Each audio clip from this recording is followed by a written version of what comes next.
ದೂರದಿಂದ ಬಾಯಂದಿದೆ ಪೆದ್ದು ಮುದ್ದು ಜೋಡಿಗೆ ಸಿಕ್ಕ ಪ್ರೀತಿ ಸೊಗಸಾಗಿದೆ. ಆ ಸೂರ್ಯ ಸರಿದಾಗ ಈ ಪ್ರೇಮ ರೋಮಾಂಚನ, ಮುಸ್ಸಂಜೆ ಕವಿದಾಗ ಈ ಪ್ರೇಮ ನೀಲಾಂಜನ.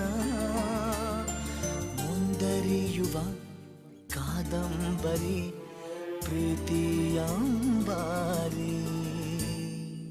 ಆಕಾಶ ನೀನೆ ನೀಡೊಂದು ಗೂಡು ಬಂತಿಗ ಪ್ರೀತಿ ಹಾರಿ. ತಂಗಾಳಿ ನೀನೆ ನೀಡೊಂದು ಹಾಡು ಕಂಡಿತು ಕಾಲು ದಾರಿ. ಒಂದಾದ ಜೀವ ಹೂವಾಗುವಂತೆ ಎಂದು